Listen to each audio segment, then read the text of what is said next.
A group of jolly cowboys discussing plans of these. Says one, I'll tell you something, boys, if you will listen, please. I am an old cowpuncher, and here I'm dressed in rags. I used to be a tough one and go on great big jags. But I've got a home, boys, a good one you all know. Though I haven't seen it since long, long ago. I'm going back to Dixie once more to see them all. I'm going to see my mother when the work's all done this fall. When I left home, boys, my mother for me cried. Begged me not to go, boys, for me she would have died. Mother's heart is breaking for me, I know that's all. And with God's help I'll see her when the work's all done this fall. That very night this cowboy went out to stand his guard. Night was dark and cloudy and storming very hard. The cattle herd got frightened and rushed in wild stampede. The cowboy tried to head them, riding at full speed. While riding in the darkness, so loudly did he shout, trying his best to head them and turn the herd about. The saddle horses stumbled, and on him it did fall. And he won't see his mother when the work's all done this fall. His body was so mangled, the boys all thought him dead. They picked him up so gently and laid him on a bed. He opened wide his blue eyes and gazed all around, motioned to his comrades to sit near him on the ground. Boys, send mother my wages, the wages I have earned. For I am afraid, boys, my last year I have turned. I'm going to a new range, I hear my master's call. And I won't see my mother when the work's all done this fall. George, you take my saddle, Bill, you take my bed. Pete, you take my pistol after I am dead. And think of me kindly when you look upon them all. For I won't see my mother when the work's all done this fall. Charlie was buried at sunrise, no tombstone at his head. Nothing but a little board, and this is what it read. Charlie died at daybreak, he died from a fall. And he won't see his mother when the work's all done this fall.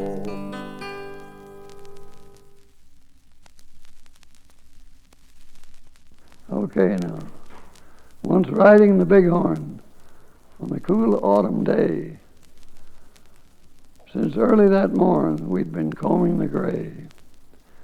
For beef we are raking, picking fat stuff as we ride. The circle I've taken is many miles wide. I'm riding a cayuse so forked and mean, at the faintest excuse he would plow up the green. Well, I heard a quick rattle close by on the trail.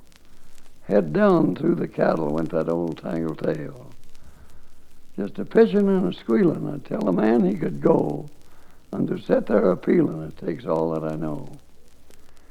We hit the deep coulee with his sides turned in the air.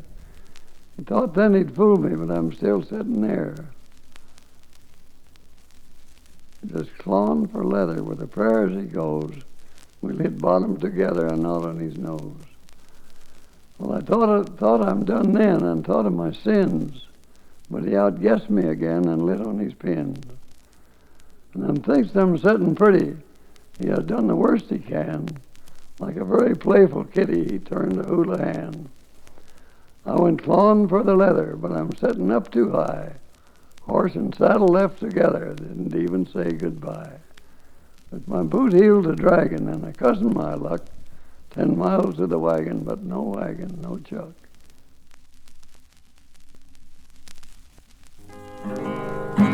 As I was out a-walking one morning for pleasure, I spied a young cowboy come riding along.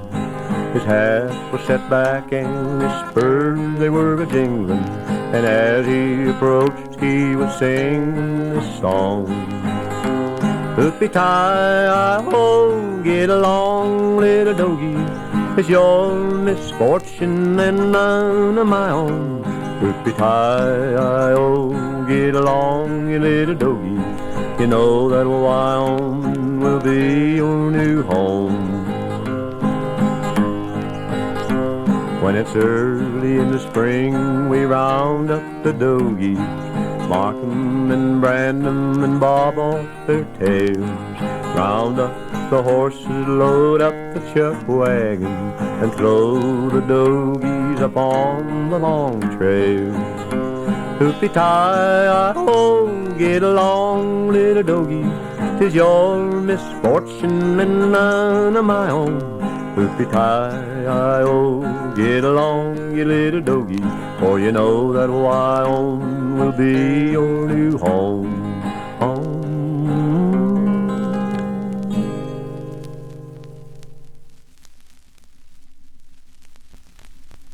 I'm wide awake as a newborn owl, staring out bug-eyed at the dark, covering my ears, squelching back tears as my tent mates snore, cough, and bark. Now Walt kicked her off with his coffin as soon as he rolled out his bed and raised me up just like Lazarus, deep from the slumbering dead. Then Parkins tuned up with his wheezing, come a-charging and barging right in, point-counterpointing Walt's hacking, thus adding his bit to the din. My dad, him and me share a bedroll, is chasing rabbits in his sleep, a-whining, snuffing, and growling. It's enough to make a kid weep. Now Ev has joined in the chorus, chiming in so sweet and low, with both pitch and volume a-rising, with his oh, oh, oh. Now here comes the verse. It's a solo that's grating and piercingly sharp. Who, you ask, is the premier tooth grinder? Why, it's the great virtuoso Carp. Now joins the basso profundo. It'll shake you clear to the core. The tent ropes tremble in sympathy, for Duke has commenced to snore. In a cowering pool of sweat I lie. I scream out at the sleeping men. Silence for nearly a 4-bar break. Then they start tuning up again. First Walt tries out a tentative cough. Carp's teeth follow up with a screech, and the others rush in to fill in the void. Their sounds close the brief silent breach. It's a polyacoustic symphony that's plumb wondrous in its might. It crashes and roars and reverberates on through an endless night. You've heard the shrieks of the factory and mill, heard the thunder roar, but you just don't know what ruckus is until you have heard Duke snore. A catfight in a tin granary is like soft rain on the heath, compared to old Carp a-tuning up for some minor grinding the teeth. Them rock bands make merely a whisper. A sonic boom is plumb pleasing, compared, if you will, to Walt's coffin or Parkins' casual wheezing. My dad must have run 50-odd miles in his frantic dreams every night, and Ev's oh, and Owen would have sent flocks of birds into flight. Exhaustion at last overtakes me, about 3:10 or thereabout. Then promptly at 4 in the morning, old Jerry bawls, "Cowboys roll out." So them folks that rave of the quiet in the moonlight out on the plains never spent one night in a bed tent, hearing them nocturnal refrains. So if you're a craving to suffer or have a masochistic bent, I'd certainly recommend a night or two in a Roundup tent. How we were camped that summer on the head of the Cimarron, when along come a stranger and he stopped to argue some. He looked so very foolish, we began to look around. We thought he was a stranger that had just escaped from town. We asked him if he'd had a bite and he hadn't had a spare. We showed him our chuck box and bet he'd take his share. He took a cup of coffee, a biscuit, and some beans, and then he started telling about those foreign kings and queens. He talked about a John Paul Doan, a fighting son of a gun, who was just as quick as lightning when it came to use his guns. Spoke of a battleship Maine what got sank out on the sea, her guns as big as steers and ramrods long as trees. He said he'd lost his job out on the Santa Fe, and he'd struck across the plains to strike the 7D. He didn't say how come it's some trouble with the boss, and he asked if he could borrow a gentle saddle horse. Well, this tickled us boys, and we laughed right up our sleeves. Oh, we got a saddle horse as nice and fat as you please. Shorty grabbed the lariat and he roped the Zebra Dunn, turned him over to the stranger, and we waited for our fun. Now this Dunny is a pony that has grown so very wild, he can paw the moon right out of the sky whenever he gets riled. But the Dunny just stood there as if he didn't know, until he was all saddled and was ready for to go. When the stranger hit the saddle, say that Dunny quit the earth. He went right straight up in the sky for all that he was worth. A bucking and a bawling and a having wall-eyed fits. His hind foot be particular and his front one's in the bits. But the stranger, he just sat there and curled his black mustache, just like a summer boarder a-waiting for his hash, a-thumbing him in the shoulder and a-spurring him when he'd whirl. Hollered at us punchers, I'm the wolf of all the world. Well, when he had dismounted and was more upon the ground, we knew he was a thoroughbred and not a gent from town. There's one thing, a sure thing, you bet you know I've found. Every educated fellow isn't a plumb greenhorn. Well, the boss, he had been standing there a-watching the show. He rushed right up to the stranger and he said, you needn't go. If you can handle a lariat like you rode the Zebra Dunn, you're the one I'm looking for since the year '01. Well, a bunch of the boys were hooping it up in the Malamute saloon. The kid that handled the music box was playing a ragtime tune. And back at the bar in a solo game sat Dangerous Dan McGrew. And watching his luck was his light of love, the lady that was known as Lou. When out of the night that was 50 below and into the din and the glare, there stumbled a miner fresh from the cricks, dog dirty and loaded for bear. He looked like a man with his foot in the grave, with scarcely the strength of a louse, yet he tilted a poke of dust on the bar and called for drinks for the house. There was no one could place the stranger's face, though we searched ourselves for a clue, as we drank his health, and the last to drink was Dangerous Dan McGrew. There are men somehow that just grip your eyes and hold them hard like a spell, and such was he, and he looked to me like a man who had lived in hell, with a face most hair and that bleary stare of a dog whose day is done, as he watered the green stuff in his glass, and the drops fell one by one.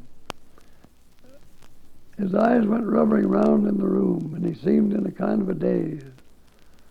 At last that old piano fell in the way of his wandering gaze. When the ragtime kid was having a drink, there was no one else on the stool. And the stranger stumbled across the room and flopped down there like a fool. In a buckskin shirt that was glazed with dirt, he sat and I saw him sway, and he clutched those keys with his talon hand. My God, but that man could play. Was you ever out in the great alone when the moon was awful clear, when the icy mountains hemmed you in with a silence that you could most hear, with only the howl of a timber wolf and you camped there in the cold, a half-dead thing in a stark dead world, clean mad for the muck called gold? While high overhead, green, yellow, and red, the north lights swept in bars, and you've a hunch what the music meant, hunger and night and the stars. Not a hunger of the belly kind that's banished with bacon and beans, but the gnawing hunger of lonely men for a home and all that it means, for a fireside far from the cares that are, four walls and a roof above, but oh so crammed full of cozy joy and crowned with a woman's love. A woman dearer than all the world and true as heaven is true. And God, how ghastly she looks to a rude, the lady that's known as Lou. And all of a sudden, the music changed so soft that you scarce could hear. You felt that your life had been looted clean of all that it held most dear. That someone had stolen the woman you loved, that her love was a devil's lie, with your guts all gone, and the best for you was to crawl away and die. It was the crowning cry of a heart's despair, and it thrilled you through and through. I guess I'll make it a spread, Miss Sue, said dangerous Dan McGrew. Well, the music almost died away. Then it burst like a pent-up flood. It seemed to say, repay, repay. My eyes went blind with blood. The thought rose up of an ancient wrong, and it stung like a frozen lash. And the lust awoke to kill, and the music stopped with a crash. Well, the stranger turned, and his eyes they burned in the most peculiar way. His lips went into a kind of a grin. He spoke, and I heard him say, "Boys," said he, "you don't know me, and none of you care a damn, but I've this to state, and my worth are straight, and I'll bet my poke they're true, that one of you here is a hound from hell, and that one is Dan McGrew." Well, I ducked my head, and the lights went out, and two guns blazed in the dark. And the woman screamed, and the lights went up. Two men lay stiff and stark. Pitched on his head and pumped full of lead lay dangerous Dan McGrew, while the man from the creeks lay clutched in the arms of the lady that was known as Lou. Those are the simple facts of the case, and I guess I had ought to know. They say the stranger was crazed with hooch, and I'm not denying that's so. I'm not so wise as a lawyer guy, but strictly between us two, the woman that kissed him and pinched his poke was the lady that was known as Lou. And a few of us were together, and I'd recite that poem, and it hadn't been out long. And 3 or 4 times, I and him and another fellow that was a stepson to a rancher I was working for up in the sleeping shack country. We was feeding cattle there. And we stayed up all night. We went up to a room. One of them had a room in a rooming house in town. We went up there and shot dice all night across the bed. He recited poems, and we drank whiskey. Oh, yeah, this one of the old timers goes like this. Well, I woke up one morning on the Old Chislom Trail with a rope in my hand and a cow by the tail. Come-a-ki-yi, yippee-yippee-yay, yippee-yay, come-a-ki-yi, yippee-yippee-yay. Bacon and beans just every day, I'd sooner be eating that prairie hay. Come-a-ki-yi, yippee-yippee-yay, yippee-yay, come-a-ki-yi, yippee-yippee-yay. Old Ben Bolt was a darn good boss, but he'd go to see the gals on a sway-backed horse. Come-a-ki-yi, yippee-yippee-yay, yippee-yay, ki-yi, yippee-yippee-yay.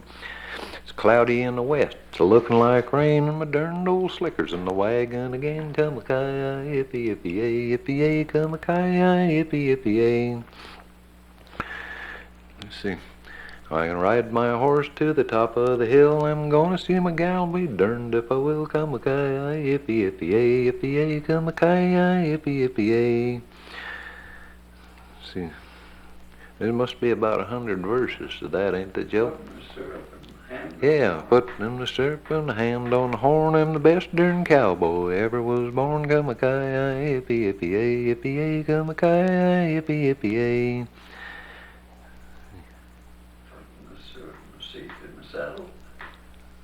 Yeah, put it in the stirrup and the seat and saddle. I'm a-going to punchin' them longhorn cattle. Come-a-ki-yi, yippee-yippee-yay, yippee-yay, come-a-ki-yi, yippee-yippee-yay.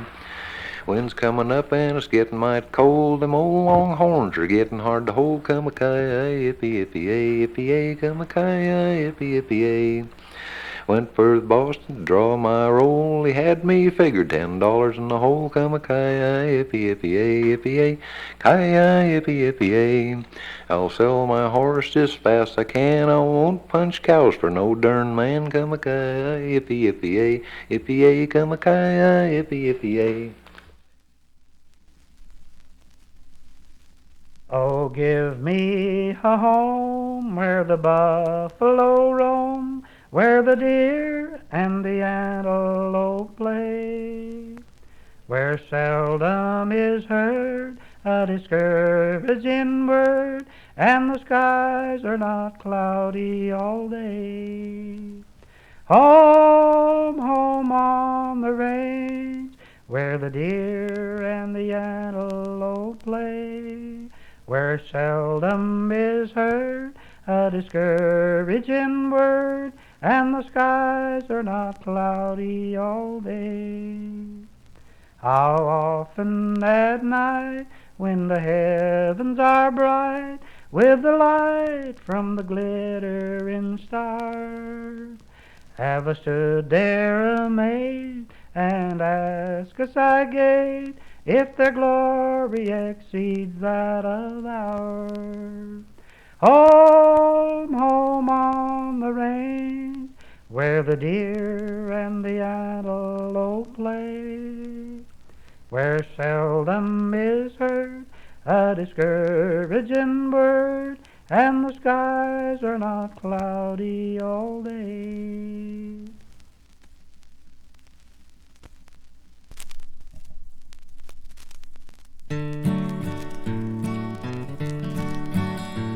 I was hanging round town, just spending my time, out of a job, not earning a dime, when a feller steps up and says, I suppose you're a bronc fighter by the cut of your clothes. You figured me right, I'm a good one, I claim. Do you happen to have any bad ones to tame? Said he's got one, a bad one to buck. After rowing good riders, he's had lots of luck. I gets all heads up and I asks what he pays to ride this old nag for a couple of days. Offers me 10 and I said I'm your man. The horse never lived that I couldn't fan. He boasts that this cayuse has never been rode. Any buster who forks him is bound to get throwed. But no fuzztail living or ever drew breath that I couldn't savvy and ride him to death. He said, get your saddle, I'll give you a chance. In his buckboard we hops and we drive to the ranch. I stays until morning and right after Chuck, I steps out to see if this outlaw can buck.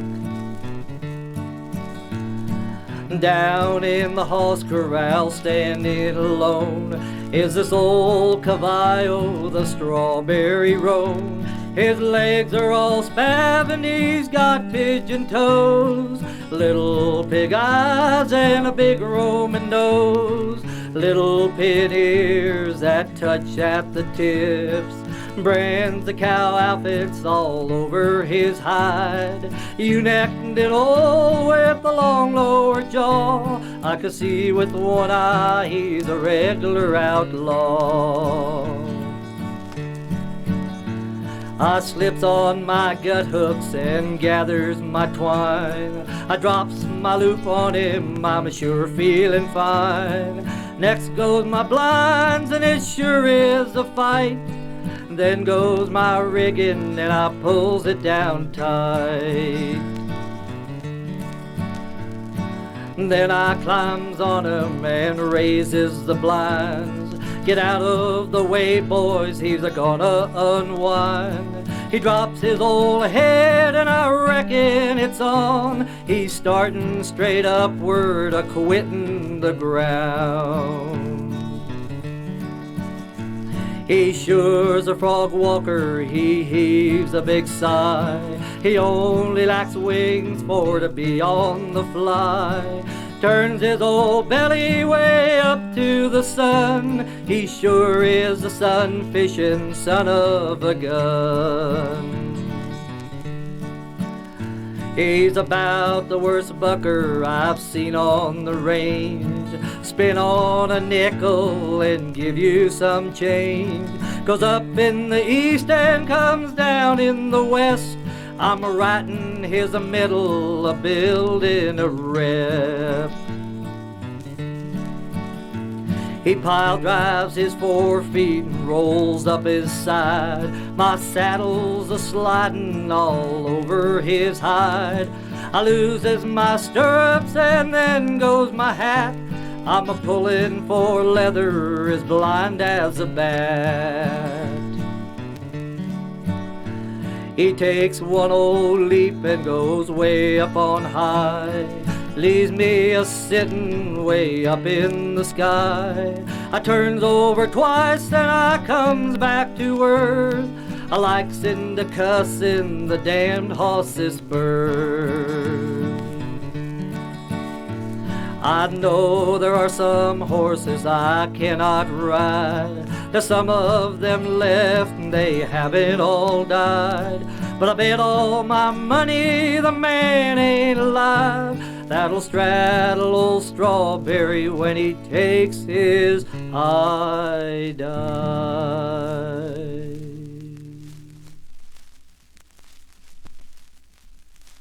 Well, them guys that sat around and tell stories, they'd tell, you know, that, well, that's where I picked up the dog stories about the dogs.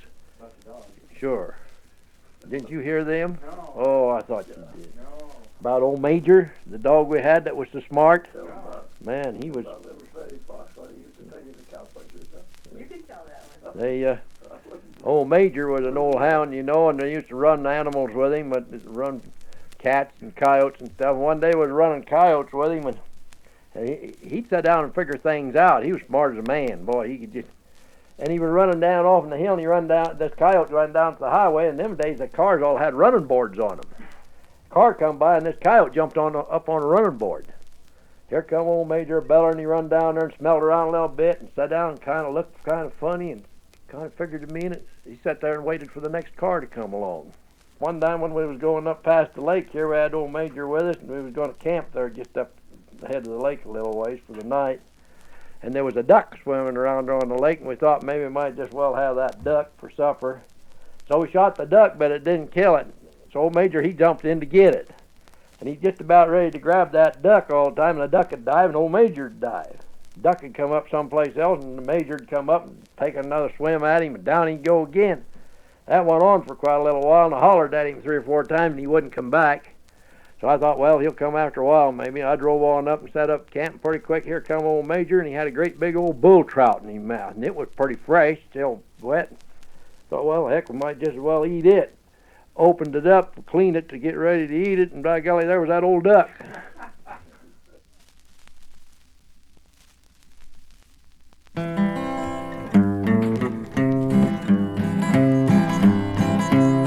Now little Joe the Wrangler, he'll wrangle nevermore. His days with Prairie Mata, they are o'er. Was a year ago last April when he rode up to our camp, just a little Texas strayin' all alone. Was along late in the evening when he rode up to our herd on a little Texas pony he called Shaw. With his brogan shoes and overalls, a tougher looking kid you never in your life before it saw. His saddle was a Texas cack made many years ago, an OK spur from one foot lightly swung. With his brogan shoes and overalls, a tougher looking kid you never in your life before it saw. He said he had to leave his home, his pa had married twice, and his new ma whipped him every day or two. So he saddled up old Shaw one night and lit a shuck this way, and now he's trying to paddle his own canoe. He said if we couldn't give him work, he'd do the best he could, though he didn't know straight up about a cow. So So the boss, he cut him out a mouth, kindly took him on, for he sorta liked that little kid somehow. Well, he learned to wrangle horses, and he tried to know 'em all, and he'd get 'em in at daylight if he could. He followed the old chuck wagon, and he always hitched a team, and he helped the case of narrow Russellwood.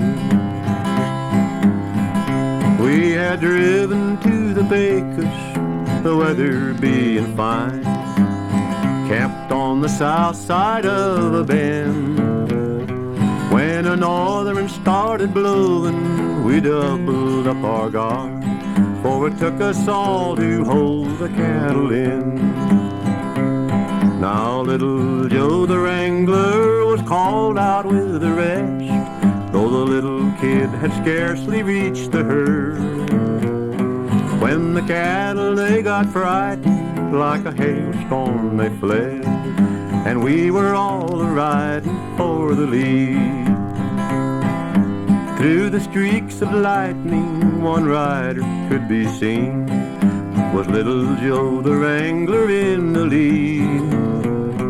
He was riding old Blue Rocket with a slicker o'er his head, trying hard to check 'em in their speed.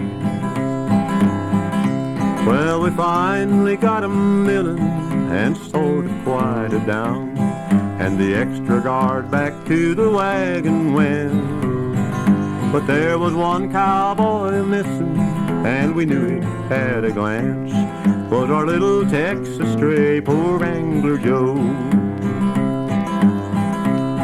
Next morning, just at daybreak, we found where Rocket fell, down in the washout 20 feet below.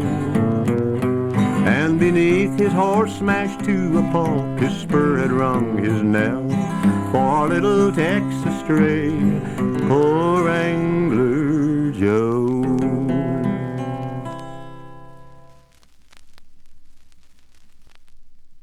What does reincarnation mean?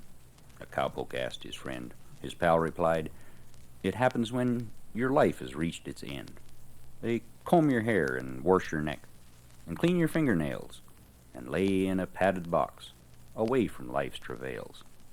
And the box in you goes in a hole that's been dug in the ground, and reincarnation starts in when you're planted neath a mound. Them clods melt down, just like your box, and you who is inside. And then you're just beginning on your transformation ride. In a while, the grass will grow upon your rendered mound, till someday on your mouldered grave a lonely flower is found. And say a hoss should wander by and graze upon this flower that once was you, but now's become your vegetative bower. The posy that the hoss done ate, up with his other feed, makes bone and fat and muscle, essential to the steed. But some is left that he can't use, and so it passes through, and finally lays upon the ground this thing that once was you. Then say by chance I wanders by, and sees this on the ground, and I ponders, and I wonders at this object that I found, and I thinks of reincarnation, of life and death and such. I come away concluding, Slim, you ain't changed all that much.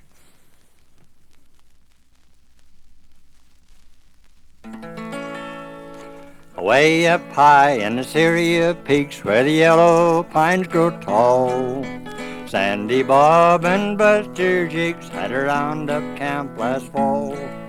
They took their horses and branding irons and maybe a dog or two.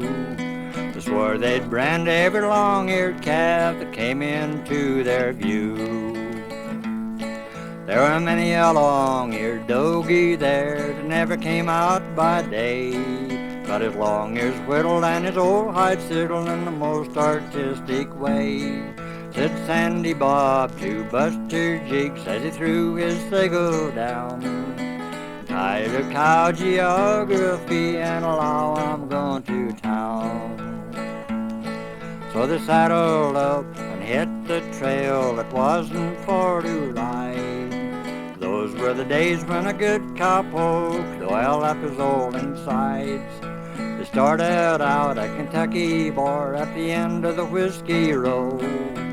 Ended up at the depot house some 40 drinks below. So they turned around and started home, packing a pretty good load. But who should they meet but the devil himself, prancing down the road. The devil said, "You cowboy skunks, you'd better hunt your hoe. For I've come down from hell's rim rock to gather in your soul." Said Sandy Bob to the devil himself, "We boys are pretty tight, and before you gather in our souls, you'll have one hell of a fight." So he punched a hole in his old sago, and he threw it straight and true. He roped the devil around the horns and took his dally too. Buster Jiggs was a right-headed man with his cut line coiled up neat. He shook it out and built a loop and roped the devil's hind feet. They stretched him out and tied him down while the irons were getting hot. They notched and swallowed forked his ears and branded him up a lot. They cut off his horns with a dehorning saw, tied knots in his tail for Joe. Then went away and left him there tied up to a big black hole. If you're ever up in the Syria peaks and you hear an awful wail, you know it's the devil howling about, the knots were tied in his tail.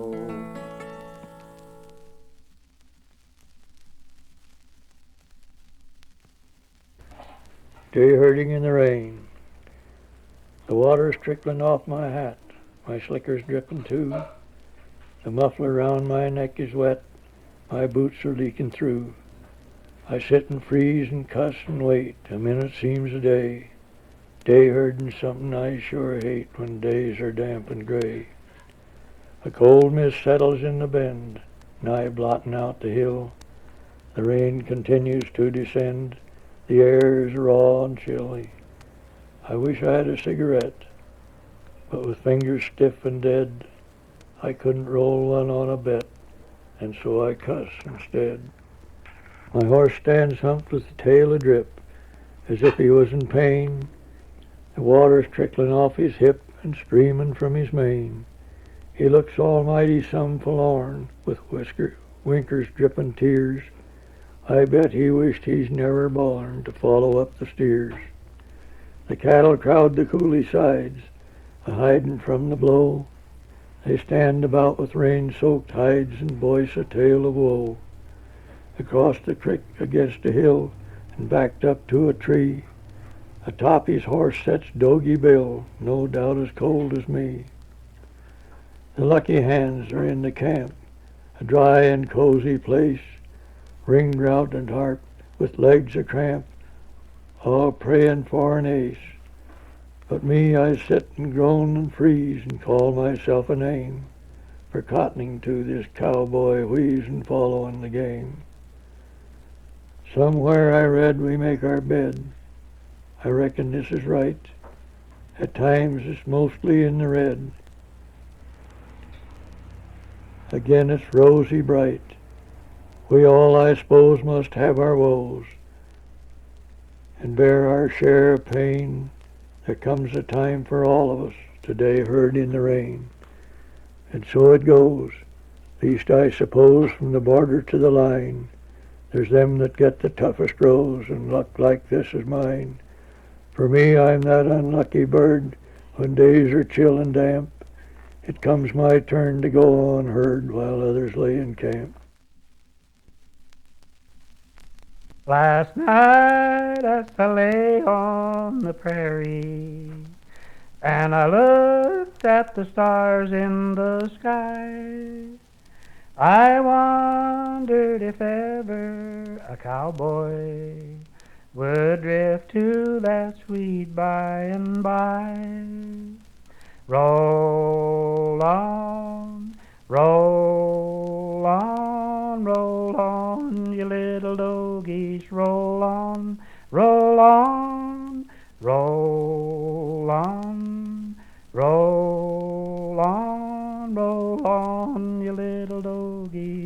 roll on.